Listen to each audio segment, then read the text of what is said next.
Good evening, everyone. Welcome to everyone on our panel and all of those who are watching at home. Tonight, we are having the first of what we hope to be many of Socialist Worker live broadcast discussions. This evening, we're going to be discussing the corona crisis, putting health and people before profit. This is obviously a very serious, uncertain and fast-moving times that we're living in, and we're going through what seems to be escalating into a mass-scale crisis. I'm joined by three brilliant panellists here this evening who are going to be talking us through what our response to the crisis is. I'm joined by Dr. John Parrington, who's an associate professor at Oxford University, where he teaches medicine. He's also recently just come off the back of 22 days of industrial strike action with the UCU, and he's here speaking in a personal capacity. I'm also joined by Janet Maiden, who is an NHS nurse and also a Unison activist who is also here in a personal capacity. And our final panellist tonight is Charlie Kimber. He is the editor of weekly newspaper Socialist Worker. My name's Sophia Beach. I'm a student, a member of the Socialist Workers Party, and I'm going to be facilitating the discussion tonight. We're also really keen to hear from you guys at home. You can do this by either commenting or asking specific questions to panellists in the comments section below, and we'll do our very best to funnel them in. You can also please share the stream as we can reach as many people as possible, and we're also contactable on the hashtag #HealthBeforeProfit. So without further ado, I'm going to turn to John. John, as you're a scientist, could you please give us a little bit of a background of what the virus is, how it started and how we've come to be at this point we're in now? Yes, well, I'm sure there's very few people on the planet that haven't heard of coronavirus, COVID-19 as it's known, and the fact it's now causing this global pandemic. So I suppose the first thing to ask is, well, what is a coronavirus? It has quite a simple structure. Viruses are really quite simple things. In this case, it has got an envelope, a fatty envelope. It has proteins on its surface, and it has a genome, just like we've got a genome. It has, in our case, it's a DNA genome. In this case, it's an RNA genome. And I'll come back to why that's important in a little while. But before I do that, I'd just like to think then about, well, how did this outbreak start? And in fact, it's not actually the first coronavirus outbreak over the last few years. There was SARS that started some years ago, and then MERS. So the most recent COVID-19 outbreak started in China, and so did SARS, whereas MERS started in Saudi Arabia. And what all these coronavirus outbreaks have in common, and what makes them particularly worrying, is that they've jumped from animals to humans, and that makes them particularly dangerous. And in fact, all three cases, it seems that bats may be the origin of these viruses. We're not absolutely sure about that, but that's what it's looking like. And then that spread then via animal markets. Now, there's two important points to make about that. Why are bats somehow shedding viruses? Why is that happening now rather than years ago? One possibility that's been put forward is that with environmental destruction, it's pressurising the bats, it's leading to this spread. And secondly, the increasing use of industrial farming, even in places like China, where there's also these wild markets, and Saudi Arabia, where you have the camel markets, this industrial farming, which is a big part of capitalism, is also thought to be one of the reasons that we see in the spread, because the conditions, the health and safety conditions in those places are somewhat lacking. Now, one thing that's really worrying about this particular viral outbreak compared to SARS and MERS is that it seems to be spreading a lot faster and a lot more globally, because it's been spread by people without symptoms. Now, that was different about SARS and MERS. They killed, I think MERS killed about a third of the people infected. That's less the case for the current virus so far, but it does mean it's spreading a lot faster because it can be spread by people who don't really show much symptoms. And it's definitely worse than seasonal flu at the moment, particularly elderly people over 80. I think it's about a 15% chance of dying, so incredibly serious. And obviously one of the big problems we face is trying to find treatments that would be effective. I said earlier on it was an RNA virus. Now, one thing about RNA viruses compared to there are also DNA viruses. The RNA viruses mutate very fast. Flu's an RNA virus, so is HIV. That's been one of the reasons why it's been difficult to make vaccines against that. And so although scientists are trying to make a vaccine, it does pose a challenge. So we need to be looking at all the possible ways we can try and find treatments for this virus. I see. Given that introduction, Charlie, what are the politics of this pandemic? I think that the ruling classes across the world have behaved outrageously. As with all great emergencies, it's shining a light upon the foundations and the architecture of the society in which we live. And we're seeing both a medical emergency and an economic emergency. The medical emergency is that people have been left to fend for themselves because of the criminal complacency of the people at the top of society. So you'll remember perhaps that when Boris Johnson said recently that I have to level with the British public, many more families are going to lose loved ones before their time. That was an extraordinarily chilling statement to come from somebody. But it's an example of how really the people at the top are allowing the rest of us to be imperiled by the virus in a way that isn't at all necessary. Of course, it's a very serious medical question. But because they haven't given the funding to the NHS, because they still won't take the action that's required, they are gambling with our lives. But it's also an economic question, a very, very big economic question. And what's happening is that all the resources of the world are being mobilized, not in the interests of the great majority of the world's population, but in the interest of a tiny number of people at the top of society. So yesterday, Rishi Sunak, the Chancellor of the Exchequer, announced a programme of £350 billion. That's a lot of money. But it wasn't for ordinary people, it was for businesses. It was for big companies mainly, to give them loans and also direct handouts. In the United States, Donald Trump is readying a whole series of programs which, taken together, approach nearly $4 trillion. So what we're seeing is something like that which occurred at the time of the financial crisis in 2007, 2008, 2009, but on an even greater scale. The free market has failed. It cannot provide any sort of solution to this crisis, but the state is stepping in not to look after the majority of us, but to bail out the people at the top. And it is to save the system rather than to save the great majority of people. And this is continuing on a big scale and on a small scale. Let me give you one example, if I can. Richard Branson, the head of Virgin, is demanding £7.5 billion to bail out the airline industry. Simultaneously, he is telling 8,500 of his workers that they have to take 8 weeks unpaid in order that Virgin can survive the crisis. Now, Richard Branson is worth £4 billion. If he paid those 8,500 people £500 a week for 8 weeks, it would cost £34 million. Now, that sounds a lot of money, doesn't it? But £34 million is less than 1% of Richard Branson's wealth. And really, what we ought to be seeing is not the money going to the people at the top of the society, but to the people who actually need it, the millions of people who are going to suffer medically and economically because of it. They are gambling with our lives and they are bailing out the people at the top. And then they are lying about it. I hesitate to share The Sun with anybody, but they had a front page which dares to claim that Rishi Sunak's handout is a health check for all Brits. It's not a health check for all Brits. This is a deliberate lie. Perhaps not unexpected, but The Sun is lying about what's happening. It is a handout to the top 1%. No shortage of toilet paper here. And really, we ought to be seeing a complete transformation from the way society is normally organised, a suspension of capitalist priorities. If we don't have that, and a fight for socialist policies, this is going to be disastrous. It clearly exposes cracks in the system. Janet, you're somebody who's well accustomed to the cracks in the system every day, being an NHS nurse. Given what John and Charlie have both said, how does what their responses resonate with your experiences on the front line in the hospitals?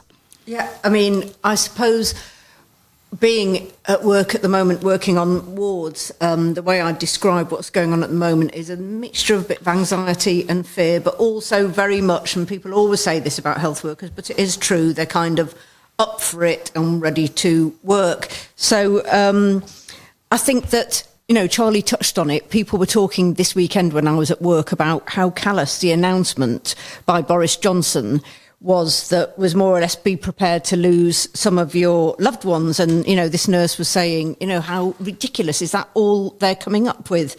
People find that sounds really scary as well as callous. And we want practical advice and we want to know what to do. I mean, before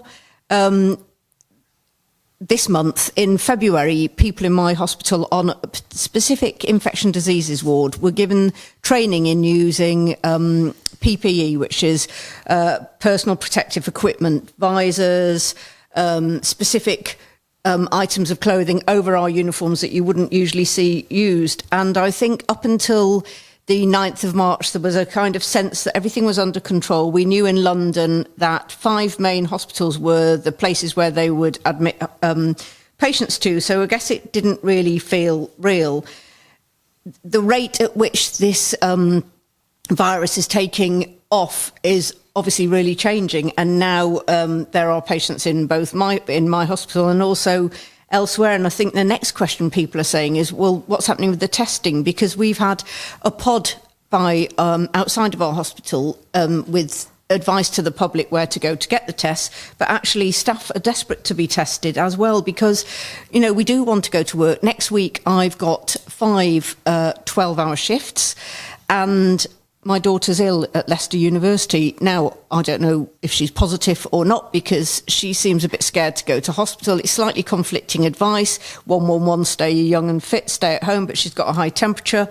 So do I self-isolate for 14 days or do I do what Public Health England says and isolate for 7 days? And I think that, the other anxiety at work really has been, why are we doing things so differently? I work in an international workforce, so the conversation was taking place between a nurse from India, somebody from Belgium, somebody from Ireland, and they're obviously, everybody's in touch with the whole world these days. They're saying it's lockdown in Ireland. Ireland cancelled their St. Patrick's Day parade before Britain did, and Irish nurses are saying, well, hang on a minute, who's doing it right here? And I think that people have been a bit shocked about what's going on. And again, as Charlie mentioned yesterday, I was able, because I've got days off at the moment for no particular reason, it's just a couple of shifts off, to listen to the news. And when Rishi Sunak talked about the crisis, he says this is a public health crisis, but he also said it's an economic crisis. And I naively thought at one stage, when he was talking about all the money that was coming, he was going to mention something extra for the health service. And that's not that laughable. I really did think that's what he was going to say, but he didn't.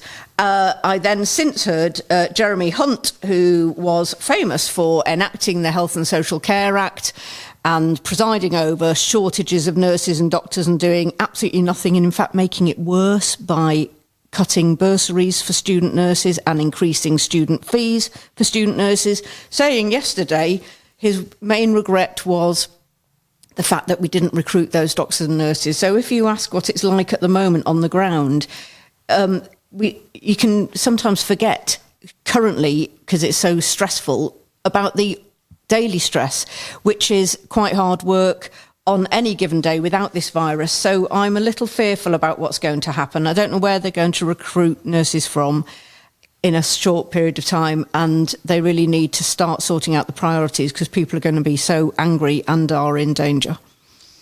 Thanks. Clearly all eyes at the moment are on Boris Johnson's government and their response or lack thereof. Just before I ask our panellists another question, we've had a few comments from those watching at home. Daniel Brown in Bristol says, bail out the airlines and keep a majority stake in their companies and pull them back in line with the climate emergency over this crisis.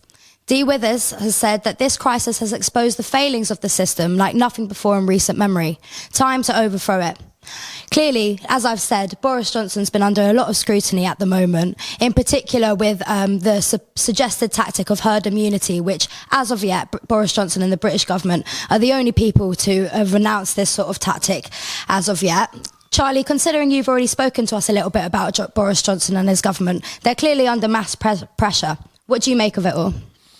Well, I think the policies of the government have been marked by chaos, confusion, improvisation and lack of coordination. I fear that is what will continue, but there will be added elements as well. The added elements will be scapegoating, racism, and a stepping up of police and state powers. And we have to be very, very careful about this, because whenever the Tories are in trouble, they seek to deflect attention and to divide opposition by fixing on migrants, Muslims, people that are regarded as different to us, and say that they are the ones to blame, not the government and the rich. And I noticed today that new police powers were announced, which mean that police officers and immigration officials will be able to detain people simply on the basis that they believe they may have been infected by coronavirus. That's a very, very sweeping power. And we have to oppose those. We have to oppose restrictions on any form of demonstrations. We should decide whether we want to demonstrate, not the state having those sorts of interventions. I do know that what should be happening is an emergency programme which includes, for example, whatever funding is necessary for the National Health Service. Nothing should be held back because of a lack of money. So if it's necessary to spend vast sums in order to get the equipment, to get more ventilators, to get the protective requirements, that money must be spent. And it should have been spent years ago, by the way. One of the problems is it's not just what happens in the next few months, it's what's happened over 10 years, which has weakened our capacity to deal with these things. The government should be suspending all rents and mortgages. It should just say, don't pay these things, and should therefore enable that worry to be taken away from people. It should be guaranteeing everybody's wages. There's no point just bailing out companies. They should say your wages, your benefits are secured, and not just people who have jobs with a proper contract, but the millions and millions of people on zero-hour contracts, the people on temporary jobs, the people who even now are seeing their jobs destroyed because of the closures of restaurants and pubs and cinemas and theatres and so on. Every one of those should be secured. You know, Sophia, it would cost £104 billion to give every adult in Britain £2,000, just as a start, to alleviate their fears. £104 billion, that's a vast sum of money, but the amount given to the banks and the big companies in the quantitative easing programme since 2009 is £450 billion. So let's do it. Let's put the £2,000 in everybody's bank accounts, and then that will remove one of the worries that people have in the immediate terms. We have to think about homeless people, particularly vulnerable because of the conditions in which they live. They have to be taken into proper accommodation. Let's use those empty hotels. Let's requisition the beds of the private sector hospitals to take up some at least of the slack which will be there. And then we have to think about how are we going to get medicines and food to all those people who have been told to self-isolate. There is a service that can do that. The Royal Mail knocks on the doors of people across Britain. They have a network. They know how to do it. Let's change the Royal Mail from a privatised, profit-making company into a service for the community. And postal workers have talked about that. The CW Union has talked about that. Let's nationalise Amazon. Why should people be making profit from these things? Now, obviously, none of this is going to happen under the present system and under the present government. But unless we have those sorts of measures, that we take away the profit motive and capitalist priorities and instead begin to talk about socialist measures to deal with that, that's what's required, not Johnson's measures. We've had a question here from Fran, a teacher in London. I think this may be one for you, Janet. Fran asks, why are they testing politicians and footballers, but not nurses? Now, obviously, as a nurse, and we all know that the NHS has been under strain, suffering mass cuts from Tory austerity over the last decade. And now it looks that the government response looks to be heavily reliant on the NHS. Do you think it can cope? And also in response to Fran, why aren't the most important people in society, like you and nurses, getting tested? My first response to that is surely the big announcements yesterday from the World Health Organization, who was test everyone, so test. I mean, test the politicians if you must, but precisely what I said in the first part, health workers are desperate to be tested also, just so that we know that we can safely go to work. So, I mean, she's absolutely right, but the testing needs to be rolled out. And also, I don't understand, there's a big discrepancy across the world in how quickly test results are coming up. That needs to be addressed. When you ask if the NHS is fit to cope, I mean, I'd just like to go through a couple of statistics that I was looking at, because people need to know this and be aware when we hear Britain lauding itself, and you see headlines like The Sun, that actually the UK has the second lowest spending per person on healthcare out of the G7 countries, and it's far behind France and Germany.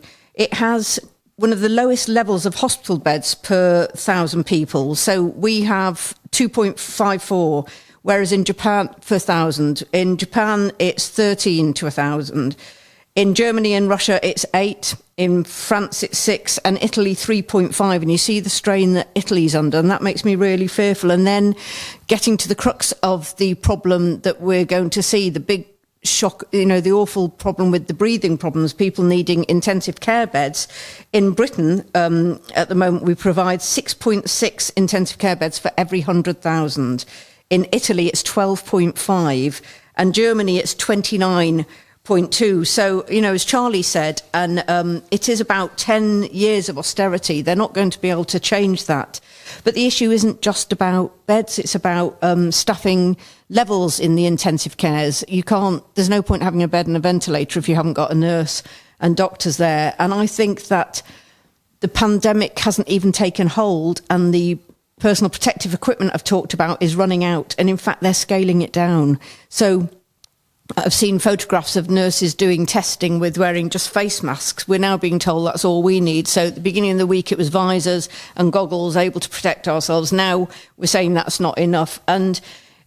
But down to staff, as I say, at the moment, there is a real sense of a bit of adrenaline, quite a lot of drama. We're all doing our bit. I keep seeing pop-ups on my phone that I can get a free coffee at Pret, a free Domino's pizza, no thank you, a free McDonald's, and everyone wants to look after the nurses. But actually, that's not going to be good enough, thank you, coffee and pizzas. They need to be seriously thinking about nationalising private hospitals. They don't even need to buy them. I mean, honestly, walk round the corner in central London, W1, every other nice fancy building is a private hospital. Let's have some of them, please. Let's make one of them a virus-only hospital. Our pharmacy in our trust and elsewhere has been privatised. They need to be renationalised. We heard in Wuhan they made a makeshift hospital in just 10 days. And they responded the way that you'd want to see a government responding. And in fact, there are loads of lessons that we can learn. And, health workers are scared and distrustful of Boris Johnson's government. He's never been a friend of the NHS or health workers. So why now he's going to come at Trump's, I don't know. And again, it's been touched on the most recent budget announcements, but really there wasn't anything significant that made us feel safe. I keep waiting to hear about more emergency funding, better pay for nurses, some real financial incentive, really good training for our poor domestic workers. We have 3 tiers of domestics in our hospital. We have people who are protected by better pay, and we have 0-hour contracts, people who, are treated like the lowest of the low. They need to be looked after, and we need to put people and their health before profits always. Yeah, it sounds like a lot of sense you're talking to me. And this is obviously a mood, just looking at the comments coming in at the moment, this is obviously a mood not just felt in your hospital, Janet, but all across the NHS, across the country. Catherine Lucy, who's also a nurse, has the comment that where she says, in my hospital, there's a real worry about the lack of protective equipment we actually have, just like you were saying, Janet. She says that we can't run out of this to compromise for patient care. Given all of this, John, from your point of view, what's the government response been like? And in particular, if you wouldn't mind, if you could touch a little bit on herd immunity, what it is, and should we be as cautious and wary as the mainstream media is saying of this tactic? Yeah, well, I'd echo what's been said already about the fact the government response has been far too slow from the start, and it's not just me that's saying it. It's Richard Horton, who's the editor-in-chief of The Lancet, which is the chief medical journal, has said that has really criticised the government and said we should have learned from China. In his own words, he said, why did it take the UK government 8 weeks to recognise the seriousness of what we now call COVID-19? And the reason that kind of complacency and lack of urgency it was so important is because of the way the virus spreads. It spreads, at the moment it's spreading exponentially. What does that mean? Exponentially means it goes from 2 to 4 to 8 to 16. Well, if you keep on going like that, actually within only a month you can end up with the whole of the British population being infected. And given the high death figures for people who are elderly, that has horrible implications. Now, the problem is that because measures were, now the government's starting to wake up to the seriousness of the problem, but that kind of lag in actually doing anything was a major problem. And I find it astounding that they're talking about this thing of herd immunity. So what is herd immunity? Well, it usually refers to a situation where you have mass vaccination of a population, like measles or mumps. If you have all these people who've been vaccinated during childhood, it generally means that there's never really a chance for a viral attack outbreak to start. In this case, it really makes very little sense whatsoever, because I think what they're basically saying is that as people get infected, they have the chance to become immune to the virus. They will then be protected against the virus. But that ignores the fact that in a situation like we've said, where it's growing exponentially, that means that all the people who are vulnerable, as I've said, particularly elderly people, people with health conditions, are going to die in the process. We're going to have the NHS overwhelmed. I mean, even if you don't die from the disease, if you normally wouldn't die from the disease, the fact that all the ICU units are going to be overwhelmed in that kind of situation means that people will end up dying when they needlessly. And I think the other problem we've got really in thinking about what the response of capitalism as a society is, and why there's major flaws there, is the way that science itself is organised under capitalism. So I think there's a double-edged character here, because without a doubt, compared to, say, the flu epidemic of 1918, we now know vastly more things about how viruses spread, what is a virus, all these kind of things. And it's an amazing, it's really a kind of astounding in a way that only a week, I think it was, after the viral outbreak, we had the genome sequence of the virus. We knew lots about it. There's already hundreds of papers being published online about the virus. So that's how rapidly science can respond these days. And yet I think there's a major problem in the way science is organised under capitalism. So on the one hand, we've got these amazing discoveries. We have gene editing, we have genome sequencing and all these things. And yet, unfortunately, the way that science is organised under capitalism is very much on the basis of profit and competition. Now, what does this mean in practice? Well, given that we've already had SARS and MERS, these are very similar kinds of coronaviruses. Really, we should have had a vaccine almost ready to go. We should have had drugs that could treat the virus. And one of the problems we've got there is that vaccines are not very profitable for the drug companies. So that's one reason why there's been very little investment in these things. Even in terms of the way that academic science works. I mean, I actually work on genes that in human cells that the virus seems to use to get into the cell. So we've got an actual interest in our lab in potentially working on this. So we applied for some money that was available from the EU, and then there was some from the Medical Research Council in the UK to see if we could, get involved in the effort. All sorts of problems with that, the way that this is happening. First of all, I think the amounts that were offered were like 10 million euros, 20 million pounds. They're so small, it's a drop in the ocean. Secondly, it's like a big, competitive thing. And I think that is one criticism we could have, is things could be organised so much more efficiently, so much more cooperatively. And that's what we really need now, is to kind of reform the whole way we're doing this kind of science and responding in this kind of way. I see. Clearly, a lot of people are very worried and scared, many of which are already going into self-isolation. And also people are concerned about their work placements, contracts, people in the gig economy.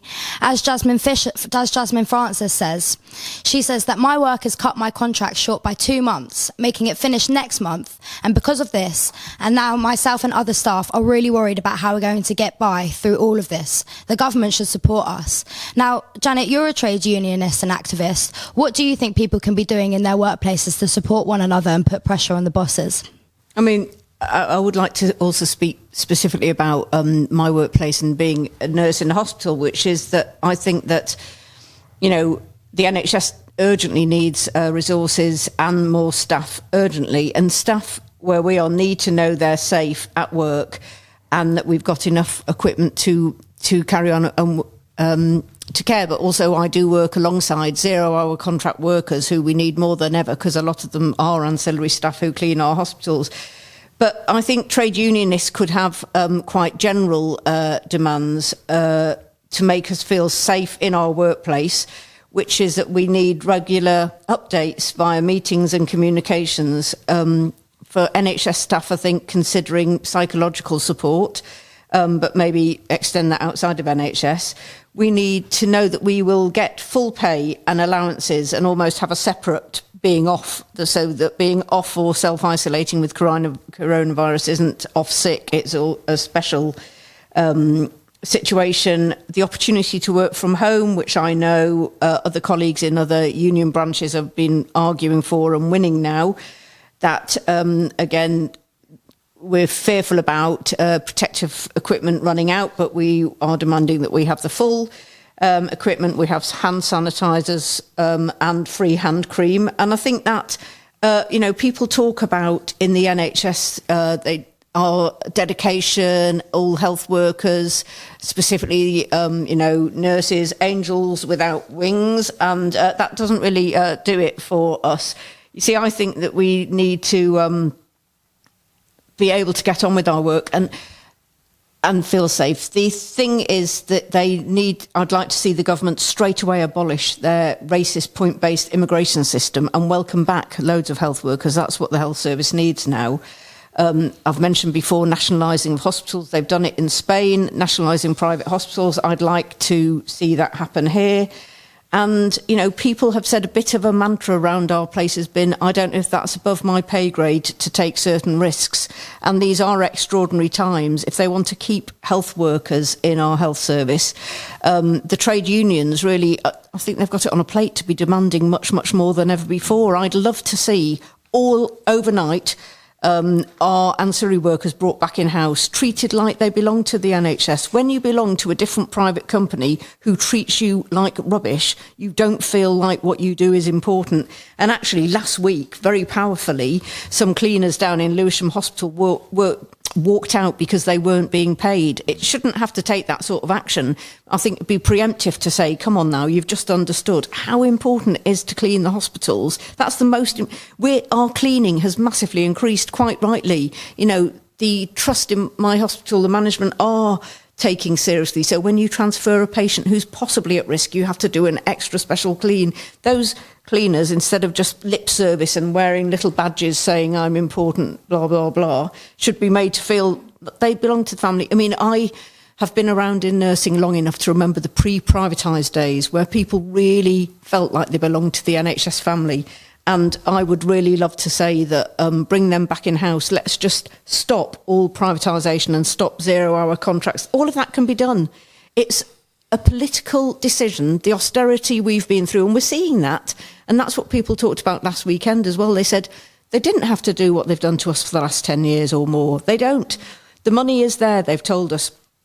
Charlie's outlined some brilliant examples. So actually, come on, let's end profiteering. Profiteering from health is disgusting, and that's really... the trade unions need to get their stickers and badges back out to say end of profit from illness, and let's have people and health before profit. Always, always, always. The trade unions could really argue that any day now.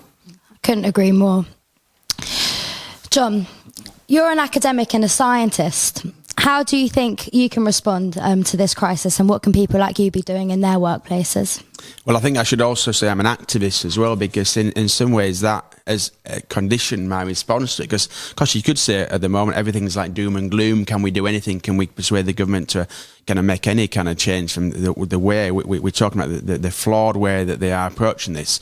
And I think it's particularly because we've been on strike in the universities over the last few weeks that actually shows a completely different way of approaching this, and shows the potential of ordinary people to really change society, starting with this virus and the response, but also the whole way we run society. And I think it's particularly interesting if you look at the universities, how things have come to a head. 80% of academic and non-academic related staff at Oxford University are on temporary contracts. A shocking figure, really. We think that's one of the top universities in the country, and it's a kind of similar figure at many universities. And that's had a massive impact on teaching, but also research. The fact we're scrabbling for funds to do kind of scientific research we've talked about, which could really have an impact. But I think what's really been important on the picket lines is the recognition that with our strength as workers, we also have all sorts of massive potential. And I think that standing together on the picket line, as both have all showed us a different way that teaching and research could be organised. But it also cuts against some of these ideas we get, that the virus is a problem because it comes from China, that kind of thing. I mean, I should say that in my lab, the PhD students come from China, from Saudi Arabia, from Iraq, from India. That kind of multinational workforce is actually key to science and the way that science works, really. And I think particularly on the picket lines, we've realised that it's only by standing together that we can really combat the attacks of the employers in the universities, but also cut against some of this racist stuff we get in the newspapers. And I don't think it's a coincidence that some of the chats we've been having in that branch committee and wider in the UCU branch in Oxford University, I think about the virus and the response to that has really come out of the confidence we've got from being on strike. So in particular, I think it's not a surprise that many universities have gone to online teaching so rapidly. It's because we said we simply don't want the risk of continuing, in the universities with this virus spreading around. I think that has a big impact. But I think really what we need to now start to organise in UCU is to start to talk about, well, how can we take matters into our own hands? It's clearly not been handled properly by the government, and even I think by the what's happening in the NHS and in the universities. How can we pose an alternative? But I think we also got to say, well, look, if the UCU, if a load of lecturers and academics in the universities can go on strike and challenge the way things are done, then surely everyone in the country should be doing that. A lot of the same issues apply, casualisation, low pay, the gender and ethnic pay gap, attack on our pensions. These are what precipitate our strike, and they're at the heart of that system. That is also the system that has failed so miserably to really deal properly with this virus outbreak. So I think we really need to unite as workers and see that's where our strength lies. And that's what I get from being an activist as well as being a scientist. And that could have a massive impact in challenging the whole way, that we do science in this country. And instead of it being just about profit, it really should be all, helping the majority of people, not just making money for a few big companies. Being a student, I've been on the picket lines with my lecturers, and you're completely right. These broken examples that we see in the education system or in the healthcare, we know that these aren't isolated issues. They run so deep and are a product of the system. We've had quite a few questions which are very similar, so I'm going to merge them a little bit for you, Charlie, if you don't mind. Tony in Plymouth, Connor in York, and Rob Ferguson in Newham have all asked questions about how we collectively organise in this time, particularly in a time when mass gatherings might be banned. Rob Ferguson said that in Newham, as across the country, we have had an explosion of community organisation. We leafleted our street 2 days ago and now have about 40 households. How do you think we should organise in our communities and as workers? So, Charlie, what is a socialist response to this, and what can activists be doing on the ground? Well, I think there's a great danger of feeling helpless, of being a spectator of events outside your own control. And therefore, the beginning of wisdom is to say that we aren't helpless and that collectively we can do something about it. As individuals, we're very, very weak and very vulnerable. But collectively we can do things. And those local groups cut against the notion that everyone is selfish and only out for themselves. We're not all cutting each other's throats to get a bag of pasta in the supermarket. That's not the reality. The hoarding is going on at the top of society, not at the bottom. of society, people are showing their selflessness and how they want to work together. And I think they're very positive developments and people should be part of those. But I also think those groups need to go beyond simply helping one another out and to campaign for the resources that will be necessary in order to help people properly. I mean, I'll give you one example. The schools are going to close on Friday. There are 3 million children, according to a recent MP's investigation, who rely on the schools to be fed properly. And they don't get fed properly over the summer holidays. Now, that's going to come much earlier. Those 3 million kids need to be fed. That can't be done just by being nice to one another. That needs to require social action. And therefore, we need to link up together with trade unions, with faith organisations, with the council unions, with the health unions, and so on, to demand the funding and the collective provision that will be necessary for young people, for older people, and so on. But one of the best things that's happened is when people have done things in their own workplace and have insisted that they be protected or their rights be defended. So the walkout by bin workers in Glasgow, for example, the South West London postal workers who walked out, the civil service workers in Birmingham and Oxfordshire who've taken action in order to secure important developments, not just for themselves, but also for people on benefits as well. Stop the sanctions, stop the interviews. Let's make sure all those who have the claim should have that claim processed immediately. Look internationally. The Fiat Chrysler workers in the United States and in Canada who walked out. Why are the car plants still working? We're told that you can't have a gathering of more than 10 people or 100 people or 1,000 people, and yet we cram 1,500 people into a factory making things which we don't need at the moment. And it was brilliant to see those walkouts, as I said, in Fiat Chrysler, the Mercedes-Benz workers in the Basque Country in Spain, the PSA workers in France who walked out, and so on and so on. This is tremendous because it's using the power that workers have collectively. And we need more of that. We need more meetings in workplaces to discuss what are our demands, how are we going to get them, and to tell the bosses, if this is a time of national emergency, we don't want unity with the bosses, we want our class unity to win the sorts of things that we require. So that's really important. And I'm shocked, actually, by the deafening silence of the trade union movement. I mean, the Labour Party has made a few mild criticisms of the government, not nearly enough, in my view, but the trade unions should be screaming for action, encouraging people to take action over these questions, and instead we get the most mealy-mouthed statements from most of the trade union leaders. This has to stop. We have to push our trade union leaders to be demanding the sorts of programme which I spoke about earlier. Otherwise, they make themselves irrelevant. They make themselves simply an appendage of the government at this time and of the employers. So I hope that people will read about these things on our website, socialistworker.co.uk, that people will continue to buy Socialist Worker. But I'll say something else as well. If we're right that capitalism has led to this crisis and it doesn't have the solutions for it, we also have to talk about replacing that system. And what does capitalism offer us? It offers us three sorts of ways of extinction. The extinction of nuclear weapons.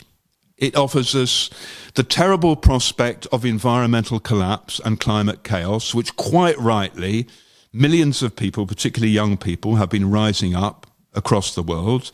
And it now offers us another form of extinction about viruses that are caused by capitalism and cannot be extinguished by capitalism. So we also have to talk about getting rid of that system. And that requires us working collectively to fight over the small things in the immediacy, but also to say that we need a movement that fights for a socialist revolution, to tear out the roots of racism, to eradicate women's oppression, to fight against LGBT plus phobia, and to think about how we win a world where people genuinely come before profit. And that means fighting for a socialist future. It means fighting for a sustainable world. It means fighting for a world without exploitation and oppression. And if you agree with that, you should be part of the Socialist Workers Party. So you should go to swp.org.uk and join us tonight and be part of all the things that we're doing to fight over this issue and all the other issues that we face. Fantastic, absolutely. Unfortunately, it's just coming to 7:45, which was when we were scheduled to finish. So that's all we've got time for at the moment. Thank you once again to all three of our brilliant panellists. Thank you to everybody who made comments and questions at home, and for those who tuned in.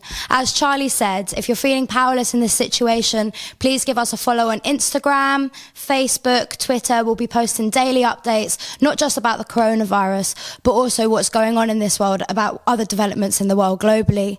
And as Charlie said, if you are seeking to get involved, please go to our website and find out what socialists in your area are doing. And you can also get access to very sensible answers to the chaotic times that capitalism has thrown us into. So thanks once again to our panellists, and hopefully we'll see you soon in our next live broadcast. Thank you.